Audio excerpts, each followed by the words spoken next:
Hey everyone, I'm Mike Settele, founder of Settele Tutoring and author of the SAT Packet Study Guides. In this video, I am going to walk you through an entire double passage from the reading section using the no reading strategy that I advocate for and think that you should use on the SAT. This is a response to another video that I made that went through the entire no reading strategy, talked about all the different strategies for the different types of questions. So if you haven't seen that video, I would recommend watching that first. You can download the free workbook with it and follow along and learn a lot of things about the reading section in general and the no reading strategy in particular. The link to that lesson is in the description. But a student who had watched that had a really good question, and so this is a special request video. He had asked what to do with the no reading strategy when we hit the double passage because it seems so different. And the short answer to his question is that it's actually not that different, and we can still use the no reading strategy, but there are going to be some cases where things get a little tricky. And so what I'm going to do here is this is the double passage from the official practice test. It's number 10. It is the fourth passage in that section. It's about Beveridge and Brian. And I'm going to walk you through this as if I've never seen it before and show you how we would use the no reading strategy on this. So we're going to use a lot of terms that I used in that other video, so hopefully you are familiar with them, and that way you can kind of follow along with me. So if you did watch the other video, you know the first thing that we need to do for any passage is read the blurb. Okay, so that's step one, read the blurb. And we always need to read it because it sometimes gives us important information. But it's especially important on the double passage because a lot of times the description can tell us how the two passages relate. And that might be helpful information for when we get to the comparative questions at the end. So if we look here, it just says passage 1 is adapted from a speech delivered in 1898 by Albert J. Beveridge, March of the Flag. Passage 2 is adapted from a speech delivered in 1900 by William Jennings Bryan, Imperialism. So I'm not getting much from that. I'm not getting the relationship, but I'm kind of getting the topic. March of the Flag, Imperialism. It seems to be about imperialism, a period in American history when we had gone out and colonized other places. Lots of European countries did the same thing, and so we kind of dipped our toe in that as well. And this is why maybe it is a little helpful to have some knowledge of key events in American history so that you have a little background. But it's not necessary. So after we read the blurb, step 2 is to go right to the questions. Remember, the no reading strategy is all about not reading the passage. So I'm going to go right to the first question, which is question 33. And we zoom in, we see, we've got a problem. There is no line reference. And remember, on normal passages, a lot of times the first question will be about the entire passage. And so we're supposed to save those for last. Because if we haven't read the passage, how are we supposed to answer this summary of the passage, right? We're supposed to save them for last. And just as a reminder, if we did read the passage, we would still save this for last because after we answer all the other questions, we're going to have basically reread the passage. So either way, we'll have the most information about the passage at the end. Okay, so we want to save those whole passage questions for last. But this is a little bit of a distraction because this is not a whole passage question. And the reason I know that is I take a second to read it and look at what it says. In passage 1, Beveridge asserts that the resources and immensity of the United States constitute a. That's a pretty specific thing that they're asking for. And usually when it's a specific thing and not a general thing, it doesn't mean that it's about the whole passage. It means that it's about specific lines that are not presented to us in the question. This is what I call a no line reference question. It's different from a whole passage question. Neither of them will have line references, but a no line reference question can be answered by finding the right lines and reading them. But then, of course, how do we know where to read? Well, once again, the no reading strategy has a solution to that problem, and it is by using the chronology rule. Okay? So remember, all SAT passages are generally in the order of where the answers appear in the passage. So we'll kind of keep track of this as we go. But what we should expect is that the answer number 33 will come before the answer number 34, and that'll come before the answer to 35. And in a normal passage, that's easy to follow because we're only in one passage. On the double, we're moving between them, but you'll see it still kind of holds. So based on the chronology rule, I would expect my answer to number 33 to be before lines 26 to 41. So it could be in that line reference. But I would just look at the beginning and see. And look, if I need to read more, I always can read more. That's the best thing about the no reading strategy. But let's take a look.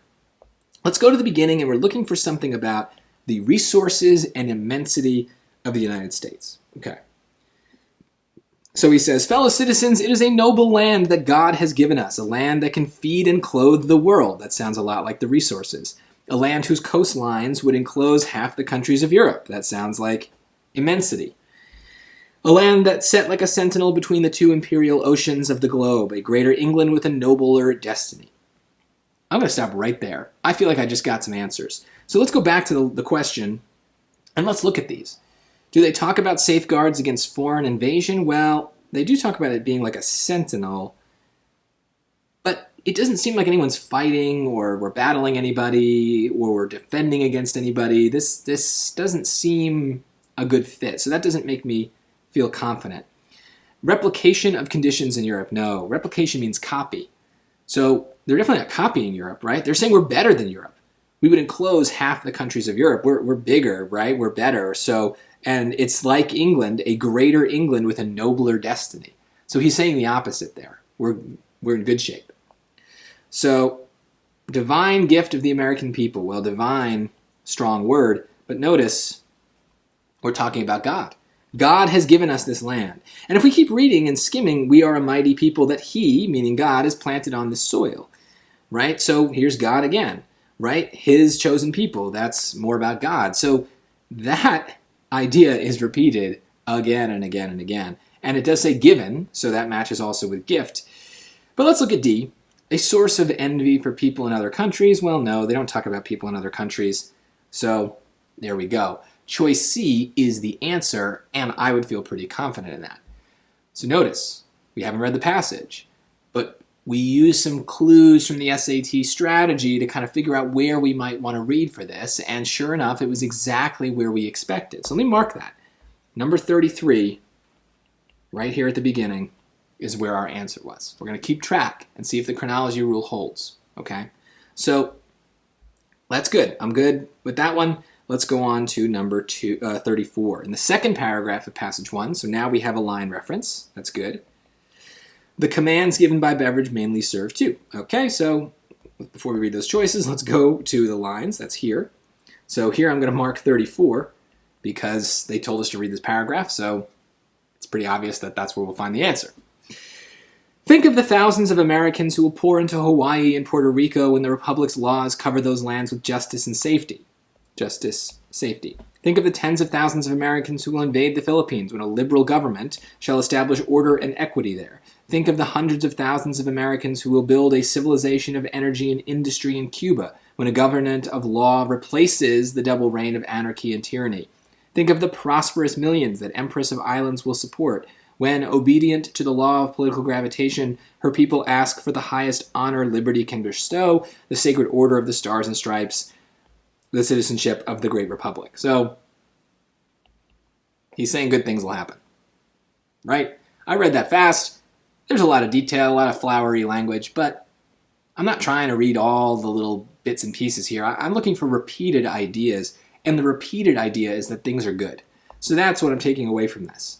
So my dumb summary of what's happening is positive. That's all I need. So remind the audience of its civic responsibilities. Well, it's not really saying you need to do this, you need to do that, right? That's even kind of negative. That doesn't seem to match. Anticipate the benefits of a proposed policy. Yeah, positive. Seems pretty good. I want to make sure I know what that policy is. Probably imperialism, but we can come back to that idea. Emphasize the urgency of a national problem. Nope, that's negative. Refute arguments that opponents have advanced. Well, he doesn't seem to be arguing with anybody. He's just saying how good things will be. He's not saying that other people are wrong, so refute is a strong word no matter what. It means to prove something wrong. That's very hard to do in the SAT and just in general.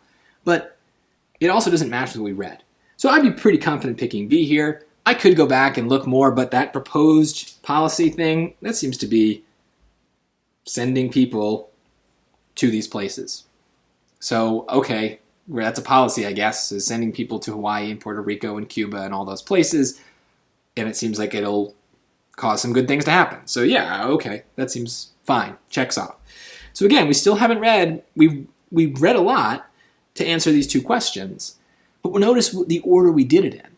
The question told us what to read. We didn't read everything because the question will tell us what matters, and so we can use that plus the chronology rule to get there anyway. And so what would we have gained, just to advocate for the no reading strategy for a second, what would we have gained by reading those two paragraphs first? I don't think anything. And we would have read them and maybe been a little confused because of the crazy language, and so we would have lost something. We would have lost our confidence. And that's why I like the no reading strategy, is we can keep our confidence because we're focused on one thing at a time. And if we don't understand one thing, oh well, that's fine, just one thing, and then we'll move on to the next thing and we'll probably understand that. So it breaks it down for us. But notice, yes, this is a case where even with the no reading strategy, we have ended up basically reading the whole first passage, right? We didn't read a lot of this stuff near the middle here of like lines 20, and maybe we will for other questions, but we kind of skip that, but we still get a general sense. And here's where maybe I would make a little note that in general, passage 1 is positive on imperialism, right? He's saying we're going to go out, we're going to make the world better, it's going to be good for Americans, it's going to be good for these places. So that's something I might want to write down because I know that later I'm going to get to some questions that are going to compare the passages, and I want a dumb summary of each passage to kind of help me do that. So just thinking ahead. But let's look at question 35, and that jumps all the way to line 72. And look, that's in the second passage. Wow, line 72, we're looking for the word recalled. So look, we're skipping a lot of stuff here. But that's okay. That's what the no reading strategy is. Maybe I'll need it later. But right now I'm going to act like I don't need it because this question is just about this one spot. So let's make a little note. That's question 35. And it's a vocab question, so we want to make sure we read it and try to see what it means before we look at the choices. Someone has said that a truth once spoken can never be recalled. It goes on, and no one can set a limit to its ever-widening influence. Okay, so once spoken can never be recalled. It goes on and on. No one can set a limit. So they're kind of repeating themselves here. So my guess for what the word recalled means is something like limited. Right? Someone has said that a truth once spoken can never be limited. It's not exactly poetic, but it's kind of what they mean. So I'm going to look for a word that kind of means that. And I see that repeated and remembered don't mean that for sure. The other two are a little harder, but to retract means to take something back, right? So once you say the truth, you can't retract it. You can't take it back. You can't limit the fact that you've said it. So it's a little stretch, but it's a better fit than rejected, which I don't think would make sense here, right? It can never be rejected. You can reject anything someone said, but once they've said it, it cannot be taken back. That's what they really meant there. And now I feel much more confident in that answer, plugging it back in. So there you go. And this goes to show you too that even if the passage is hard to understand, there are going to be plenty of easy questions. So I don't recommend that you skip an entire passage that seems like it's going to be hard. If you're going to do that, target the questions that might be easy, right? Target the quick questions like vocab, anything that has a figure, a graph, and even anything that has like a direct line reference. I would go right at those and just be like, okay, these are probably quick and easy, and get those points locked in, and then you can come back for the hard stuff if you need to. So let's look at 36. It can reasonably be inferred from passage 2 that Brian considers the preference for national sovereignty over foreign rule to be. Okay. Well, there's no line reference, so what we always need to do when we're doing the no reading strategy is we need to go to the next question, which of course is at the top of the next column, and sure enough, they're linked, right? So 36 and 37 go together. And they do this a lot. They do this thing where they separate the pairs because they know that some people don't think to look and they don't look ahead. And they often also put the other piece on the other page. So you always, anytime there's no line reference, just flip ahead, look at the next question. It might be a pair, and that's going to make your life easier. So that's exactly what's happening here. So remember, the way to do these is we look at the QLC method to keep ourselves organized. And looking at the line references and the chronology rule, line reference A isn't looking great, right? That one kind of breaks the rule. 53 to 56 would come before line 72, so it would put the questions out of order. So for chronology rule reasons, I don't love that choice. Any of the others are probably in line with what could happen.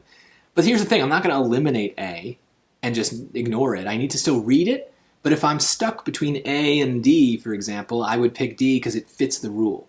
And so the rule is helpful as a guide, a little bit of a nudge in the right direction if you're stuck, but occasionally they break it, and so then, it's just bad luck. But we're going to read everything. So let's make sure we know what we want first.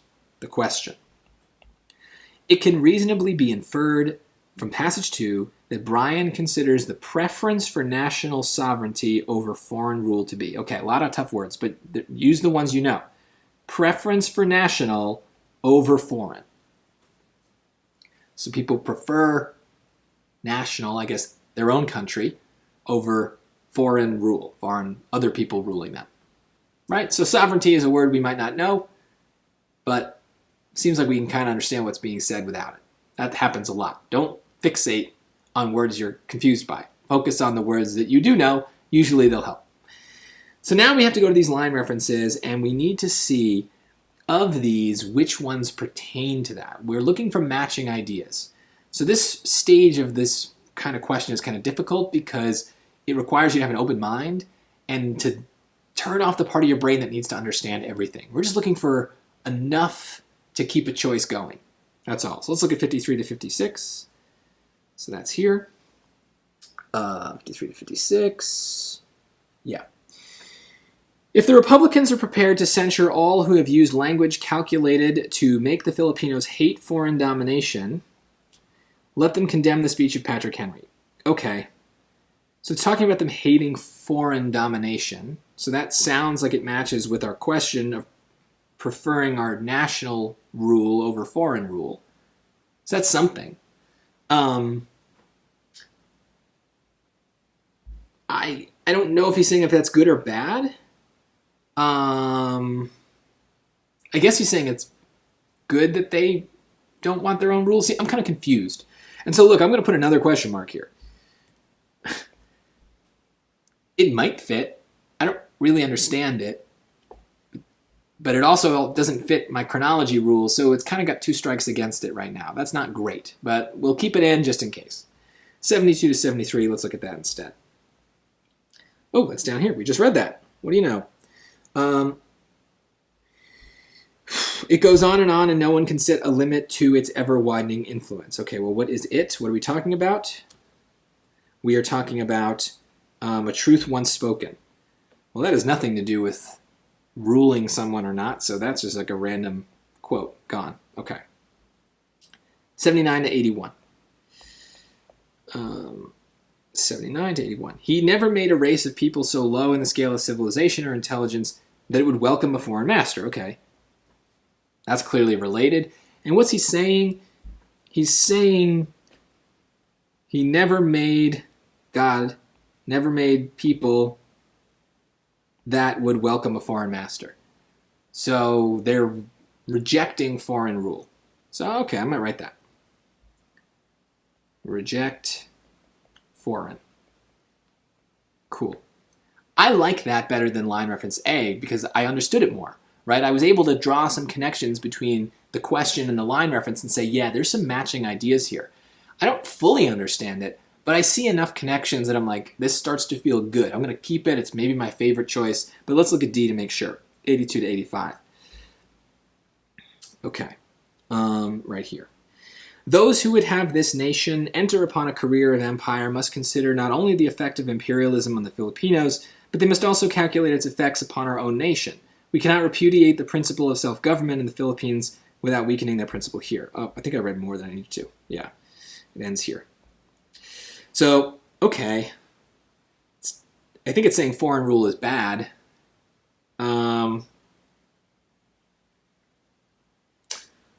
Again, it kind of matches. They're definitely talking about the nation versus imperialism, which I guess is bad.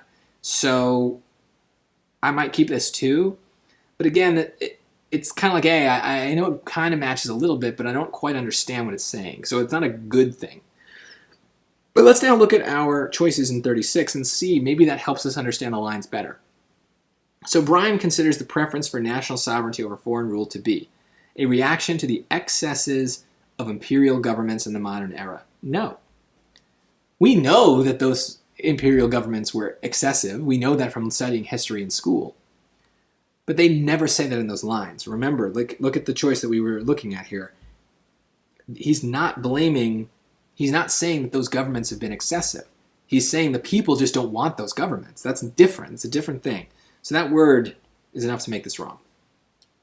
It's a sign that the belief in human equality is widespread. Well, that's probably true.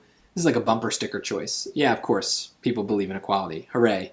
But it's not what this is about. I mean, it's about them rejecting foreign rule, not about equality versus inequality. So this is about a different thing. A testament to the effects of the foreign policy of the United States. Well, I don't really get that one. So testament means it's a good thing, showing the effects of the foreign policy. But I thought the foreign policy was imperialism. So why would that be good? So the people resist imperialism because we're imperialist? Something's wrong. I just don't understand this. I'm going to put a question mark. A manifestation of an innate drive in humans towards self-rule. So self-rule, that matches with what I said this line reference C was about, right? He never made a race of people so low in the scale of civilization or intelligence that would welcome a foreign master. So the people prefer, let me get everything in here, they prefer self-rule, right? Because they would not welcome a foreign master. So that seems to match. Now, an innate drive, that's a strong phrase. I want to make sure that matches as well. It's saying God created these people. And regardless of what you think of any of that, the lines say it. So it's innate because it's inborn, right? They were created by God to not want to be ruled by foreigners, to want to rule themselves. So again, I'm only noticing these connections now that I'm looking at the choice, but I'm seeing more and more things connecting choice D here to choice C here. That's a good sign. And maybe I'm not 100% confident in these two choices, but I'm confident enough that I would be like, let me pick those. I can always come back, but that seems to match. Plus, line reference C, that's question 37, that puts us in order for the chronology rule. It matches. It seems to fit what I would expect an answer to look like. So there's a lot of good things here. And notice I'm not going back to try to understand the choices I didn't understand. I'm letting my confusion about them be kind of evidence that they weren't good. Right? I understand enough of what's going on that I'll see the connections, even if I don't see every connection. But if I don't see any connections, well, it's probably because there aren't any. Right? Some people look at that and they say, oh, I didn't understand it. I didn't find any connections, therefore I don't know what's going on. But maybe you got to flip that switch. You don't find any connections, maybe it's because there aren't any. Have a little more confidence in yourself. And some of these choices that are confusing, you can just be like, yeah, it's confusing because it's confusing and it doesn't match. And it can be eliminated or at least put aside. And then we can see if there's ones that we aren't as confused about. Those are probably right. Cool. All right. 85, another one of these vocab ones. Let's look at this. Calculate most nearly means. So we go to line 85. And we look at calculate. That's right here. So this is number 38, right? So chronology rule, preserved. Those who would have this nation enter upon a career of empire must consider not only the effect of imperialism on the Filipinos, but they must also calculate its effect upon our own nation. So they must also, this sentence is set up as a parallel. There's two things we're talking about. Calculate is one. What's the other that matches with it? Consider. They would have this nation enter upon a career of empire. They must consider not only the effect of imperialism on the Philippines, but they must also consider its effects upon our own nation. See, there's a parallel. look for that stuff. They do that a lot on the SAT. So that probably tells us that we're guessing that a word like consider will be the answer. So it's definitely not design or multiply, and evaluate is a better, weaker version than assume. And assume is not to consider something, it's to I hate to use the word, but it's to assume that something is true that might not be. Whereas to consider is just to think about, right? It's a little bit weaker. And so evaluate is also to kind of just think about it. Is it good? Is it bad? We're not making any judgments. We're just kind of thinking about it. So that seems fine. Okay. Now we get to the hard ones, because now we're going to have to compare both passages. In developing their respective arguments, Beveridge and Bryan both express admiration for. So I remember that passage 1 was very positive, right? So what was my assessment of passage 2? He was a little bit more negative. He wasn't completely negative, but if we're comparing, definitely more negative. So that to me feels like a good case of, yeah, these two guys are disagreeing. Beveridge is saying imperialism good. Bryan is saying, no, people don't want to be ruled by foreigners. That's bad. So contrast. So in this case, for this particular question, now my chronology rule isn't going to work anymore. We kind of lose it right here. End of the chronology rule right here. We write that. End of chronology rule. Because now we're not really dealing with these passages as passages anymore. We're dealing with the comparison. So we're going to need to jump around in both passages. So it's hard to keep track of line references when we do that. And that's okay. We'll still put it on the map, but yeah, that's going to happen with these ones. And that's a downside of the chronology rule, is it doesn't work when we get to these particular questions, but it's only 4 of the entire reading section where we have this problem. So it's not a big problem. And so we want a case where both of these guys are expressing admiration for something. So we know that passage 1 is very positive. So let's put him aside. He expresses admiration for a lot of things. Let's look at passage 2, which was much more negative, and see what is it that was positive in that passage. And I'm going to use a dumb summary here. I'm just going to kind of go in and be very stupid about what I'm reading and try not to get caught up in the details. I'm just looking for positive ideas. So I'm kind of skimming here. If it is right for the United States to hold the Philippine Islands permanently and imitate European empires and the government colonies, the Republican Party ought to stay its position to defend it, but must expect the subject races to protest. Nah, it seems negative. Against such a policy and to resist. Okay, it seems negative. Filipinos do not need any encouragement from Americans now living. Our whole history has been an encouragement, not only to the Filipinos, so encouragement seems a little more positive. They've denied a voice in their own government, prepared to censure, blah, blah, blah. Let them condemn the speech of Patrick Henry when he uttered that passionate appeal. That's positive. Give me liberty or give me death. He expressed a sentiment that still echoes in the hearts of men. Pretty positive. Let them censure Jefferson. Of all the statesmen of history, none have used words so offensive to those who would hold their fellows in political bondage. Let them censure Washington, who declared that the colonists must choose liberty and slavery. Or if the statute of limitations run against the sins of those guys, let them censure Lincoln, whose speech will be quoted in defense of popular government. Okay. There's some positive stuff here. And we're also hitting some repeated ideas, right? They're name-dropping a lot of these guys. Notice I'm really reading fast and skimming. I don't want to understand the details. I'm looking just for things that kind of get repeated. And so words that are positive, when they're repeated, that should stand out to you and make you go, oh, this might be the place to look. And we read a lot of this, and we didn't understand a lot of it, but remember, he was talking about people resisting foreign rule. So this part I don't think is related to what we're talking about. But let's go to those choices here. Did passage 2 talk about the founding and history of the United States? Absolutely. We just heard about Washington and Henry and Lincoln and Jefferson. All those guys are in there. Did he talk about the diversity of American culture? No. He's talking about these 4 guys. Worldwide history of struggles for independence. Well, he definitely talks about the Filipinos, right? And their resistance to American imperialism. But that is not the same thing as an entire course in the worldwide history of struggles for independence, right? That's one example. If he had listed a bunch of examples, different story. But this is one example, and so that doesn't count as a main idea. The idealism that permeates many aspects of American society, well, he doesn't really talk about American society. He talks about 4 important Americans. So that doesn't seem to match. And so that's what leads us to A here. But I would still want to say, okay, that matches with passage 2, but I'm making an assumption that that's also in passage 1. Let me just skim passage 1 and see if they talk about American history at all. That would make me feel much more confident in this choice.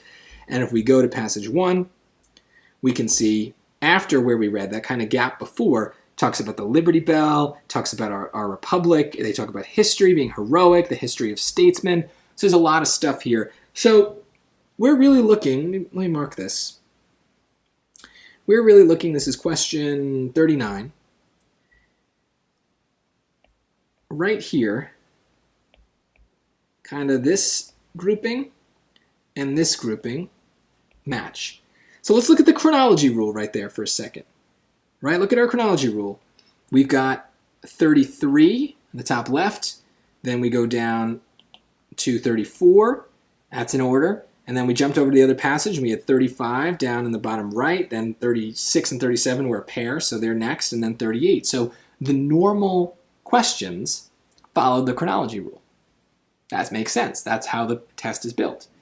But now we're dealing with this question 39 that's kind of in the middle of everything, and that's because we're done dealing with the passages as separate passages. Now we're comparing, and so obviously, yes, we're going to need to jump around a lot more, so the chronology rule does not really hold once we get to a question like 39. That's all, though. That's fine. It's okay. We got a lot of mileage out of the chronology rule. We don't need it to work here. We've got other systems. Okay, cool. Let's look at 40. Ugh, goodness. Which choice best describes a central difference between how Beveridge and Bryan view the concept of liberty as it relates to the United States? Okay, well, Beveridge is positive, Bryan is negative. We kind of got that from our dumb summaries. In fact, let's change colors here. Positive and negative. So we know that that's the difference. One is positive, one is negative. Let's see if just that by itself is going to help us answer this. Beveridge presents it as a direct inheritance of European colonization, whereas Bryan presents it as a sharp break from earlier governments in Europe. I don't remember this being about Europe. Right? This is kind of a main idea question. So we would expect whatever the difference is to have been something that came up a lot, not something that was maybe in one sentence somewhere. They weren't talking about Europe. They were talking about America, and they were talking about American imperialism. So this is just random. This is a random fact. B, Beveridge considers it so exemplary as to justify conquest of other regions. That sounds positive. Whereas Bryan warns that its exemplary quality would be undermined by imperial expansion. Okay, positive, negative. Seems to match with my dumb summary. Let's keep moving. Let's see if we find anything better. Beveridge argues that it arose originally as the United States matured, whereas Bryan argues that it was present from the country's beginnings. Well, we definitely talked about the history. But remember, the last question seemed to suggest that they agree on the history, not that they disagree. So that's weird. And again, we want it to be about imperialism. That was the main idea. That was the main thing that they differed on. So this, history thing is just a side point. I don't get it. Beveridge regards it as a model that should be shared with other countries, positive, whereas Bryan believes that it is unique to the United States and could not work elsewhere. Okay, negative. So there we go. That shouldn't surprise us. We have two choices that match our dumb summary of positive and negative. But now we can dial deeper and we can get less dumb and we can think about some of the things that are different between those two choices and see if we remember what we read, or if we need to read more, we always can. So what's the difference? Beveridge considers it exemplary as to justify the conquest of other regions. He's definitely pro-conquest. That seems to match. Whereas Bryan warns that its exemplary quality would be undermined by imperial expansion. So remember, we did read a line here. This isn't a coincidence. We did read a line where he said, those who would have this nation enter upon a career of empire must consider not only the effect of imperialism on the Filipinos, but they must also calculate its effect upon our own nation. We cannot repudiate the principle of self-government in the Philippines without weakening that principle here. So it would hurt us. Not to mention that it's just generally negative. So that also seems to kind of match. Let's look at D. Beveridge regards it as a model that should be shared with other countries. It's a little weak. He's not sharing it with those other countries. He's imposing it on those other countries, but I don't know that he would agree with that, so we'll say that works. Whereas Bryan believes that it is unique to the United States and could not work elsewhere. No. That is not what Bryan is saying. Bryan is saying the reason that other countries are resisting American imperialism is because they also want the same liberty that we want. And so he's saying that they're actually the same as us, that they want liberty, that they want to rule themselves. And so D is wrong because it's a little too strong. He's against imperialism, but it's not because he doesn't think that these other countries, he doesn't think that these other countries are like helpless, that they can't become democracies and have liberty. He's saying that that's exactly why we shouldn't be imperialist, because they have those things and they're going to resist us. So I didn't notice that difference at first, but that's okay. I didn't need to. I needed to notice the very simple plus minus stuff. But then after I sorted through that, I was able to dial deeper and be like, okay, now what is the more subtle difference between these two things? That's another reason the no reading strategy works. We only dive into the more subtle, annoying, complicated stuff when we need to. Sometimes we won't need to. So why waste your brain power doing it? Get rid of the crap first, then get into the choices that are much more closely related and really use your brain power for that, sorting through those words and those choices. And you'll get more right answers because you'll be saving your brain for the times when it counts the most. That's the goal of the reading strategy, or the no reading strategy, to save your brain. And boy, we're going to need it for 41 and 42. Okay. So this is an evidence pair again.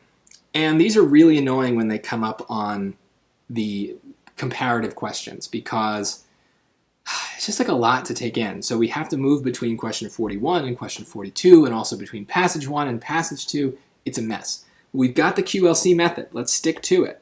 QLC method. It's going to keep us organized. Start with the question. It can most reasonably be inferred from passage 2 that Brian would criticize the vision of American governments of island territories that Beveridge presents in passage 1 for being. Okay, well, we read that. I don't need to reread it, but I'm going to go back to it just to remind myself. What did he say about islands like Hawaii, Puerto Rico, Philippines, and Cuba? He said it would be good if we went there and colonized. So there's a good example where my question just got a little simpler. What is Beveridge's vision? That's a good thing, that we should do that. We should colonize. And Brian, obviously, we know from our dumb summary before, disagrees with that. So Brian would criticize it by saying it's wrong, right? So he disagrees. So let's think about why he might disagree. Let's look at these line references here. Which choice from passage 2 provides the best evidence for the answer to the previous question? So we're looking for something that proves to us that Brian is disagreeing with colonization. So let's look at 42 to 48. And remember, chronology rule doesn't help us here. We're all over the place. We've already lost it. So we just got to read these lines. 42 to 48. That's up here. It's this whole paragraph. If it is right for the United States to hold the Philippine Islands permanently and imitate European empires in the government of colonies, the Republican Party ought to state its position and defend it, but it is to expect the subject races to protest against such a policy and to resist to the extent of their ability. Okay, well, they're going to resist. So that seems to answer the question. Because what would he say? He would say it's bad because they'd resist. Okay. I don't know if that's right, but it's good enough for now. It does the job. 49 to 50.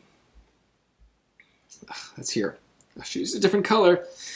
The Filipinos do not need any encouragement from Americans now living.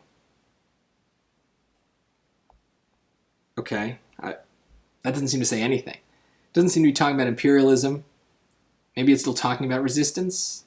But it feels like an empty statement. I prefer A, because A is actually saying why imperialism would be bad.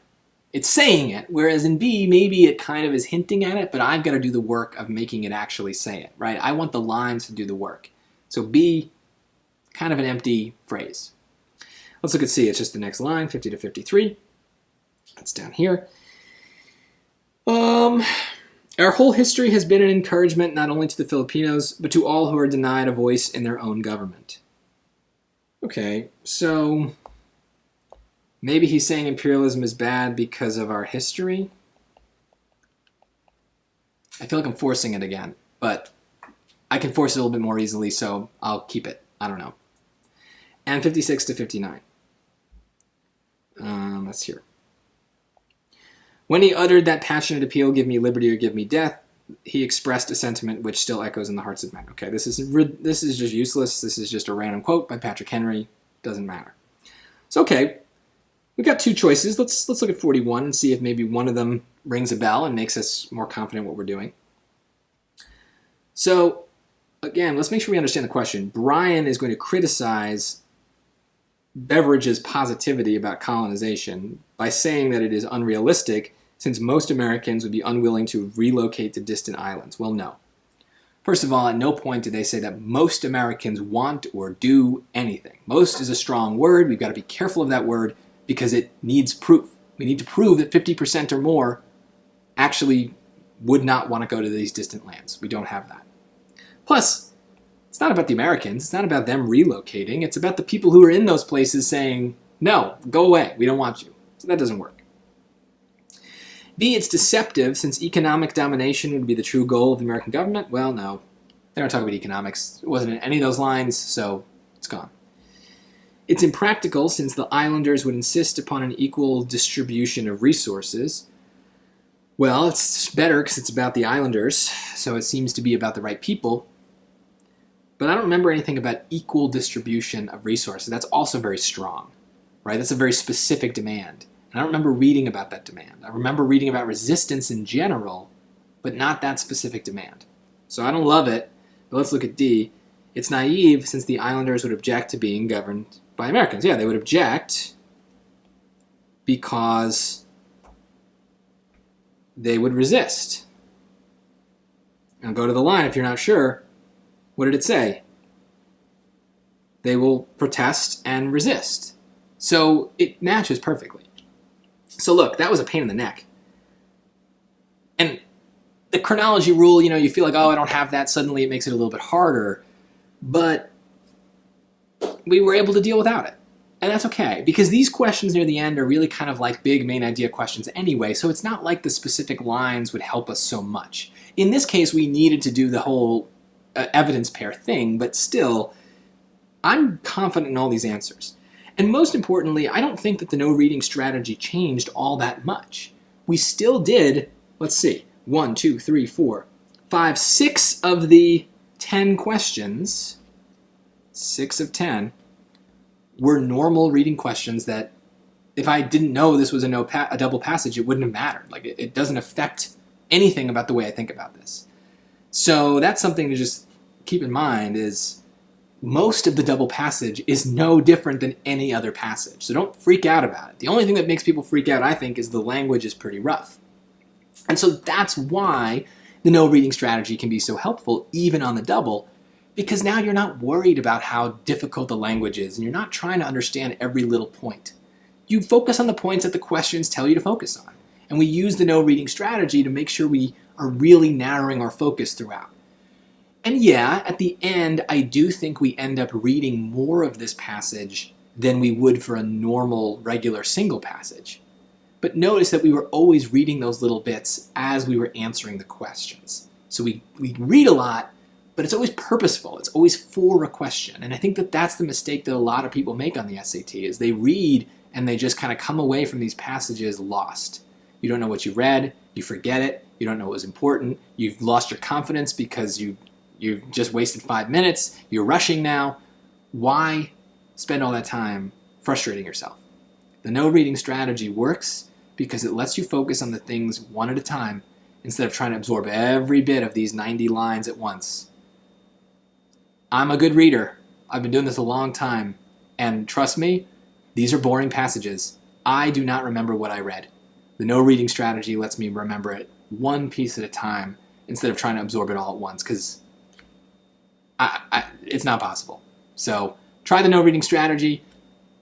It'll work. It just takes some practice and some getting used to, but I think you'll find it improves your scores.